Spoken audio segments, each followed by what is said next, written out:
Here's how they line up. Round 3 of the ROKiT F4 British Championship, and it's Noah Lyle who takes pole position from Louis Sharp. Dion Gowder, the third of the Roding Carling drivers there. And then we get an interruption, and that comes from Chris Dittman Racing and Daniel Ginchard. Akil Alabai, who was 5th earlier on, he lines up on row 3 with James Higgins. Following them on row 4, Aidan Neate, we've name-checked him already. Deegan Fairclough, the winner of that competition. Jack Sherwood next from Gabriel Stilp, Kanato Lee and Gustav Johnson on row 6. Row 7, first of the young Aussies, Pat Hoytzenroder and Will McIntyre, graduating from Janetta Juniors next to him. Josh Irfan is on row 8 with James Pazik. Then it's Sonny Smith and Jaden Pariat. He's got out on board. He's on row 9. Row 10, the Belgian, Dowie De Decker. Kai Darianani is next up, and the grid completed by Isaac Barashi. Now, you'll know some of the names from last year. The likes of Isaac Barashi came in, did the last couple of rounds, and they were able to retain rookie status by just doing the 6 events last year. And several of the other drivers did the same thing. We may see that. And we're hearing that Ginchard had a spin.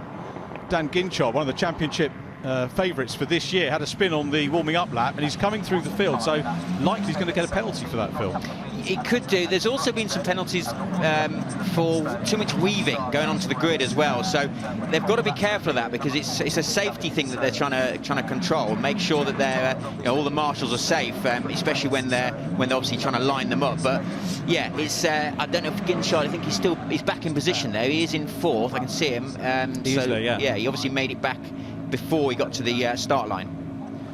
He's going to be ruining that. Had a little tag from Noah Lyle in race 2, which put him back. We've got a gap there, haven't we? Supposedly on the grid. But anyway, we'll come to that because the lights are on and go out. And remember, there's a stall. It's Noah Lyle. That's not what we want. Are they going to avoid him? We do. We watch Lyle going side by side with Louis Sharp, who's going to go for the burn up round the outside. Sharp trying to get the lead. This is what he did race 1 yesterday. But it's very squirrely. And the championship leader is in the gravel.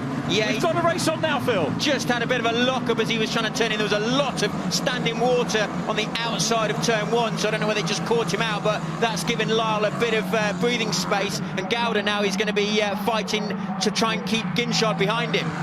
He will, certainly. Now, I'm not going to blame you for saying you thought he was going to get a hat-trick. We all thought it. Yeah. It was you that said it. He won't thank you, will he? You're not at Brands, are you? So keep out of his way. Yeah. But Noah Lyle. Look at that! Contact there. Contact there. That is the 49 car going around. Ginchard being hit by Fairclough. That's the guy I've just been talking about, who won the competition to be racing this year. He got put on slightly on the grass, locked up, and just hit him and turned him around. So that is going to be a safety car. Real shame for Ginchard. He's had a nightmare. He's been turned around twice in 2 races. He's going to be. I went and spoke to him after race 2, and he was very calm and collected talking to me. But he said, and I said that, and his retort was, "Yeah, that's how I try and present myself." But there he is. That is absolute heartbreak for the team and for him. Big chance of them getting an overall win this weekend. First win for Chris Dittman Racing. But he said, I am cross about it. I understand the incident in race 2. Trevor Carlin himself went and apologised to the team, which was very decent of him. Yeah, Lyle did actually get a penalty in race 2 and got put behind him. So Ginchard actually finished 18th. But here we see a replay. You see Fairclough gone down the inside. Actually, Ginchard did have a bit of a moment before he broke for the corner, and that did push Fairclough wide. He's clipped the grass. I don't know whether it's just a racing incident, to be fair. Here's the start again, so we'll rub it in a little bit for Louis Sharp, who was on the outside, the young Kiwi. But it's Aidan Neate again having problems. Aidan had problems yesterday. Got the clutch yesterday. Yeah. Is that the same thing? Yeah, it looked like he initially got away because he's off his line, but I'm not sure who it was that was missing in front of him. But yeah, that is a real shame for the podium finisher in race 2 today. But you can see there, look Sharp. He's gone to turn in, had a bit of a lock up, hit some water on the outside of turn 1. And sailing off into the gravel, but this has saved him a little bit. He's basically got to go and do it all again like he did in race 2. He started 20th in race 2 this morning and won the race. So let's not discard him completely, because he can do it again. He's in 18th at the minute. Yeah, he really sided his way through the field, so much so we knew he was up into the top 3, and then lo and behold, as we were watching other things, he'd got into lead position. Yeah, I know, we didn't even spot him getting in the lead, but yeah, there was a bit of a commotion on the restart when the safety car came in before, and yeah, it was all a bit confusing, but yeah, Sharp got the lead on that restart, and yeah, never saw him again. He was gone. We've got a bit of a rubbing the hands together here, because we've got Sharp and Neate together, and that coming through the field, it's going to be interesting to see those two guys very much fancied for the championship for this year. Need to tell you a little bit about the championship. A couple of subtle changes for this year.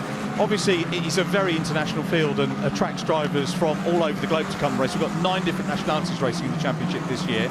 A little change, a little tweak to the races. I've got to take my hat off to F4 for what they've done. The fastest time in qualifying doesn't set the grid for the first race now. It sets the grid for the third race, which is the one you're watching. So you've kind of got, for me, it's like a narrative as you build towards what the drivers earned at the first part of the meeting now. So the second fastest driver's lap is the one that determines the first race. Then we get the reverse grid race, which you all know and love, but it's not a partial reverse, it's a full reverse, as long as the drivers are within 103% of the pole time. So if anybody's out of that, they might be out of their comfort zone. The officials recognise that, you know, maybe not a good thing to pop them on the front of the grid, so they would start at the back behind the other drivers, behind the drivers who are within 103%.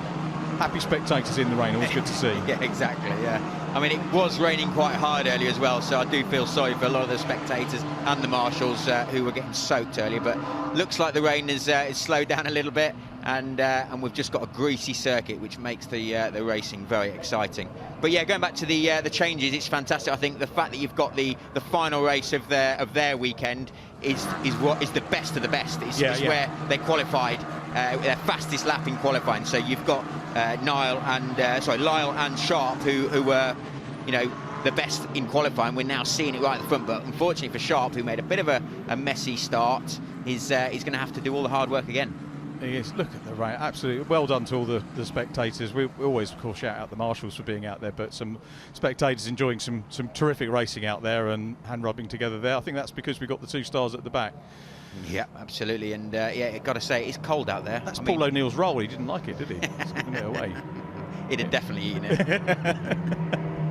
So Ginchard's Carto, yeah, absolutely heartbreaking weekend for him, and he's just going to have to bounce back. The good thing, of course, if there is such a thing, is that this is a long championship. It is 10 weekends of 3 races. So what you don't want, though, is to use up all your bad luck in the first weekend. No, exactly, and I believe it's still the same where every race counts as well. There's no drop scores. So, yeah, it is important to keep getting finishes. So it is a bit of a disaster for Ginchard, but you know, like you say, it's a long season, so I do think that as long as you do put it behind you and you don't get too caught up with how annoying it is, it's just try and crack on at Brands now.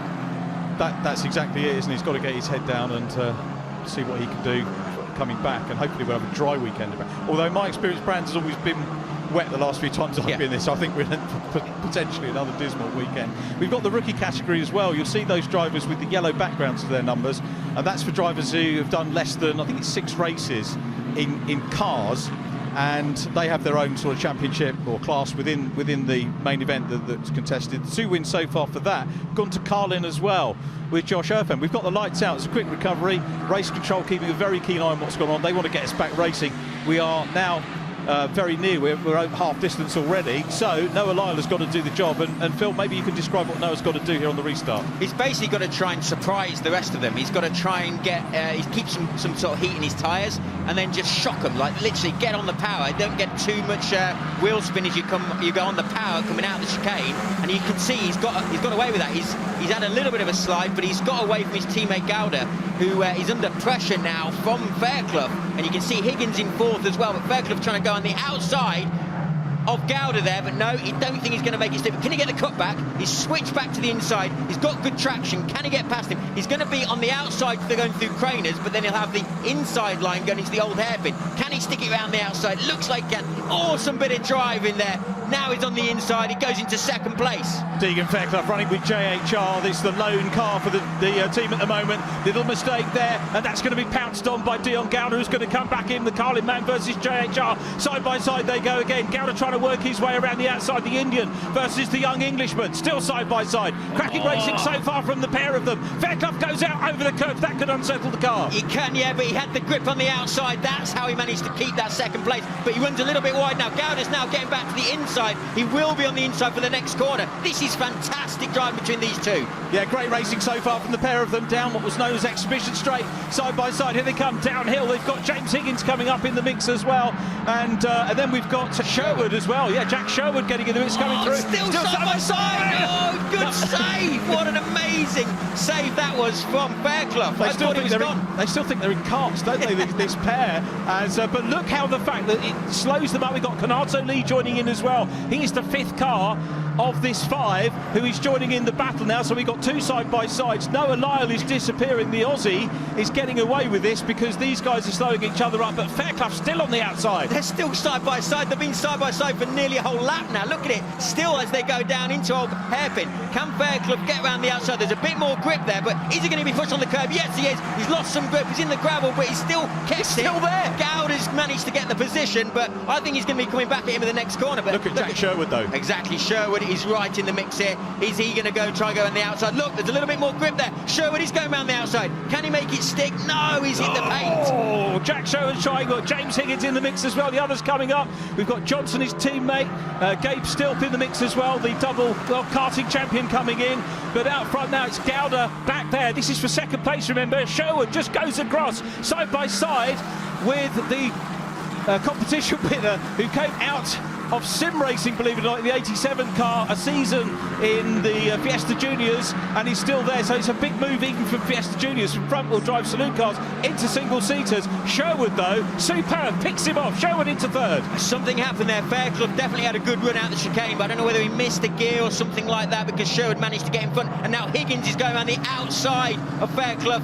And we've also got, like you say, Lee. Oh, big slide from Higgins. But again, he kept it well, didn't he? The 2 cars going side by side as they go down Craners. Yeah, this is amazing. James Higgins has, well, I don't want to say it, but he's been so good this weekend, such a surprise. As Kanato Lee now looks on the inside line. And then we've got the first of the rookie drivers coming through in the number 7, which is Gabriel Stilp. Yeah, Stilp is looking very racy as well. He's got his teammate in front of him, but he's an absolute fantastic go-karter. And you can see there, you got Lee and Stilp trying to get past Higgins. A little bit of contact there. You can see Stilp having a big slide, and that's McIntyre. That's another one of the high-tech cars. McIntyre's managed to get past his teammate. There's contact. There's a spin. Oh, McIntyre, I think, could have ended up with some bad luck there. Sad news, though, for Kanato that went around. So now the field, look, they're all backing up. The field are all being backed up here. Higgins, meanwhile, is still there. It's Lyle still the race leader. Higgins with Fairclough right in the mix as well. Lyle still the leader. He's got the fastest lap as well. So at the moment, it's Lyle from Gowder.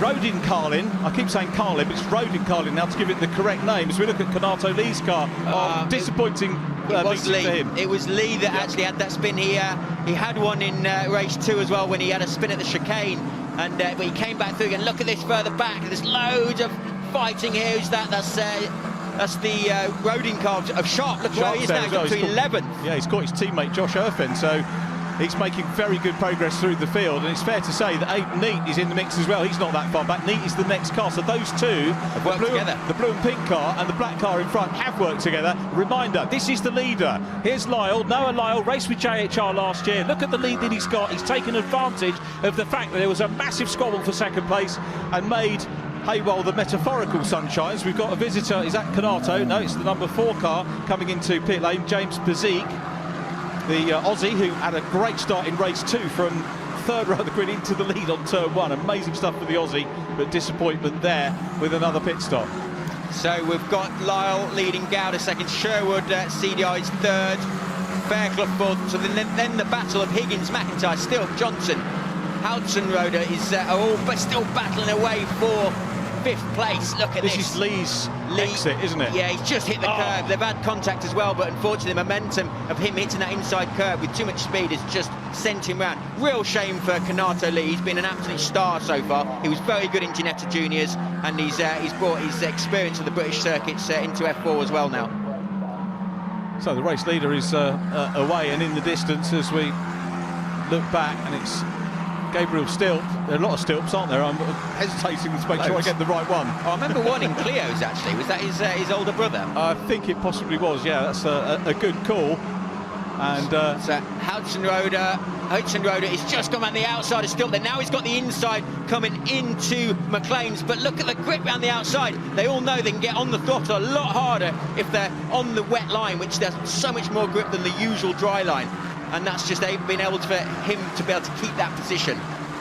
Hudson Roder is having a good race here. He started down in 13th, and here he is now battling for 7th place with Gabriel Stilt. So really good run through for him. Then we've got Johnson, Sharp. Irfan is between Sharp and Neat now, so Sharp's made up another place, and Neat will need to try and get through ahead of him as we look at Gabriel Stilt heading this group down. And Sharp is the black number 11, the black and white, and it's unusual to say black and white Carling car, but Roding Carling car, and that's the one that has the livery. As the 17 car, Hudson Roder gets it all sideways, and that opens the door for Sharp to go through. One place down. Is he going to make it another one here? I wouldn't bet against it. No, I was about to say, how long is it going to take for Sharp to get past these two that have been squabbling away? But that he's just been squeezed a little bit wide. That's a great bit of driving from Still. Just opened up the wheel, allowing the car to be pushed a little bit wider. Didn't push him off the circuit, but made it much harder for him. So now Sharp's got the outside line, but is he going to have enough room to then squeeze it through and get down the inside again, going into Coppers? Yes, he is. Yeah, good move there. Great racing from the pair of them. And remember, Sharp, second-year driver, didn't do a full season last year. He wasn't old enough to come in at the first round, but still doing, 90% of the races last year, finished an incredible 4th in the championship. And that's why he's the favourite this year in Roding Carlin, with the backing of David Dicker's company to help him up the ladder and join in with Carlin. Very exciting development to see that logo on the cars. Here's the leader again, then Noah Lyons, if you need reminding, 8.477 seconds for this man, second in the championship. He will close the gap. I don't think he'll get the championship lead from Louis Sharp here, but this guy, he's got a conundrum now because he's racing in the Spanish F4 Championship this year as well. Yep. If he has a good season here, is he going to forsake that? We don't know. Remember, Alex Dunn last year was in the Italian and missed the last round of Brands, having virtually sewn up the championship. I do. All stories. It's very tricky because he's already signed up to do the Spanish Championship, and then he got a last-minute call-up to come and fill the final seat at Carlin. And look at how well he's going. He's going to be fighting for this championship, so he is going to have a difficult decision later on in the year because he can only do 8 of the British rounds so far. Really good to see Noah this year, and the difference between the lads a year at you can race this championship at 15, the oldest drivers at 18, and it is open to everybody. You're not actually too old at 18 to come in because you might not have had the experience or otherwise, but last year Noah Lyle, dare I say, a little bit shy, a little bit quiet. This year straight over, hello, how you doing, and the confidence builds on track as well as off track. It does, yeah, absolutely, it always does. It's the confidence of mixing around older people and just gaining confidence on track helps you off the circuit as well. So when they're always doing interviews with the likes of Louise and gaining more experience and confidence, that it's just great to see them grow as a person. It's all settled down now, and this has been a fascinating opening weekend of ROKiT F4 British Championship, certified by FIA. That's the key part. This is on the official ladder up towards Formula One. These youngsters, this is the path they really do need to take. There's a race leader again. Carlin looking to make it a clean sweep again this weekend. Yeah, they're doing a great job, aren't they? They've always been successful in British F4, obviously in a lot of other categories as well, but always at the sharp end in this category. And it's fantastic to see them bring a new crop of drivers through and show how much they can learn from them, because they can always move up the ladder with the team because they have the F3 team, they have the F2 team, and it's great to develop that relationship with your engineers and mechanics. I think at the end of this, if it stays the way it is, we're going to have 3 drivers who scored championship points in each of the 3 races, and those are going to be Lyle, Sharp unsurprisingly, and James Higgins. James Higgins has been a revelation for me this weekend. He's come in and quietly gone about his business. He might have a point taken away from him very shortly, though, by Louis Sharp, who's closing in on him. Higgins has got less experience in the car, much less, but he's doing a good job. He did a bit of Ginetta Juniors as well, Higgins, so you can see now, talking about the Higgins and Sharp. Sharp's going to make a move on Higgins as he's going to try and outbrake him into the first corner. Looks like he's made that pretty easy, and Higgins is not going to fight it because he probably thinks he can just chase down the championship lead at the minute. And that Sharp is now up to 6th place from last. Again, he's only now got just under 3 minutes left, so I don't know how much more he can do because it's all sort of spread out ahead of him. I said it in race 2, I'll say it again, that is an issue for the number 8 car. It's Kai Darinani, the newcomer, the 18-year-old. Indian driver based in Hong Kong, living in London while he's racing, and he moves out of the way, clearly having a little bit of a problem, which was a shame for Kai.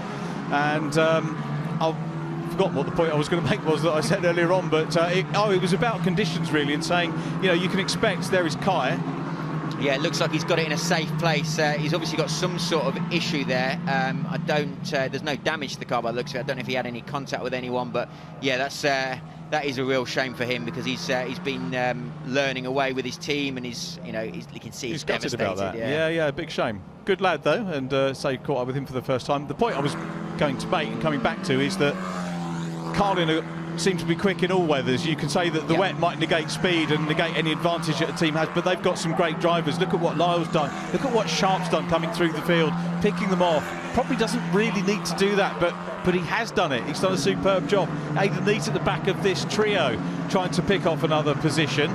So Neat chasing Johnson, who's running second in the rookies. Stilp's going to grab a win here in the rookies by the look of it. Les Johnson can pass him. It's the battle for the rookie battle ahead of the 57 car. Josh Erfan taking 2 rookie championship wins in the first 2 races. We're going to see a different winner for the rookies, which is going to be very keenly fought this year. But Neat's made good progress through the field. He's in 11th. Yeah. Wants to get a championship point if he gets past one of these drivers. Yeah, it's surprising though, because Neat was going with Sharp initially. He was always with him, right with him as he was coming through the field, and he sort of stopped there at 11th, whereas Sharp's carried on and he's up to 6th now. And here we go again. Hoytsenroder. Yeah, we've got Hoytsenroder trying to get down the inside as he's coming out of coppice. You can see Higgins run a little bit wide, and the door is now open. He's trying to close it, but I think it's too late. I think Hoytsenroder is going to get that done as long as he can make sure he gets it stopped without locking up. Yeah, great move from Hoytsenroder. Argentiman passes the Fortec driver as they head on to the last lap here, I think, in these wet conditions. Lyle's still out front, 12 seconds the gap now. Great to see Dion Gouda on for a podium as well. He's been very impressive this weekend as well, Dion Gouda. Yeah, he almost got pole, you know. He was on pole for ages in qualifying, and then just got pipped by his 2 teammates. But yeah, it's a great effort. He's coached by Ricky Christodoulou, who you might remember doing Formula Renault on the Toka package a few years ago. But he's his coach, and yeah, he says he's doing an amazing job. And to be running second in his first weekend in British F4 is fantastic. Before someone picks up on me and says, well, hang on, didn't Kai get 9th in race 2? The main championship points only go down to 8th place, plus bonus points for places gained. So a 9th place for him, but 3 top 10s for Gouda in 2nd place. But our attentions turn on the last couple of turns to the race leader, Noah Lyle, the Aussie, is going to take the win here at Donington Park in very tricky conditions. He's held his nerve and built a huge lead. The 2nd place car isn't even into the chicane yet. It will be now though, and it's Dion Gouda who's going to get his first podium in the 55 car. It's going to be Jack Sherwood, a very, very impressive 3rd place for Sherwood. We've got so much to take away and digest from the first race of the year. Sherwood then in 3rd, Fairclough in 4th, great result. McIntyre in 5th, and 6th position, Louis Sharp. Yeah, McIntyre starting 14th, so that's a great result for him on his debut with High-Tech. He's up to 5th, but just looking at lap times as well that Lyle did, 13.4 was his best lap. That's the fastest lap. No one else got in the 13s. I think the next best is a 14.1 from Sharp, his teammate. But obviously he was coming through the field, but that is some serious pace from the Carlin driver. Yeah, very good stuff indeed. And I go back to what you were saying about Will McIntyre, the runner-up in the Ginetta Junior Championship, obviously rookie champion in Ginetta Juniors last year. He was the hard charger winner in race 1. He made up 9 places, and I reckon he's possibly hard charger in this one as well. Yeah. So we know he's a good overtaker. Yeah, he is very good. Yeah, he's obviously learned a lot from doing Ginetta Juniors, learned all the circuits. He was teammates with Kanato Lee in Ginetta Juniors, and he's now teammates again at High-Tech in F4. So they're obviously going to be working hard together to learn as much as possible as the year goes on. So there is Noah Lyle coming down in towards Parc Ferme and Victory Lane. It's Gabe Stilp that took the rookie win. Here's how they finished. Round 3 of the ROKiT F4 British Championship here at Donington Park. Noah Lyle taking the win. Dion Gouda in 2nd position, maiden podium, and 2 for Jack Sherwood. Great result for Chris Dittman Racing. Deegan Fairclough had a good one as well for JHR. He's in 4th from Will McIntyre, who came through from much lower down the grid. Louis Sharp 6th from Pat Hoytsenroder. Then it's James Higgins and Gabriel Stilp, who wins the rookie category from Gustav Johnson, the young Swede, on his debut weekend. Aidan Neat 11th, a good recovery drive through the field. Jaden Parriott was in 12th from Josh Irfan. Then Sonny Smith, Isaac Barashi came through for 15th. Good stuff from Isaac. He started 21st on the grid, so terrific progress for him. Kanato Lee next up from Dowie Dedeka. Jimmy Pizik in 18th from Akil Alabai, and Kai Darianani, who clearly had problems, as too in the early stages, sadly, did Daniel Ginchard. Yeah, I mean, the start was really good. Nearly lost it, but I think Louis, unfortunately, had a worse start. I mean, like, it was difficult to predict what the grip was going to be like going into turn one. After that, we seemed to pull a good gap and just kind of managed my tyres, managed the gap, and yeah, the pace was really strong, so it wasn't too difficult.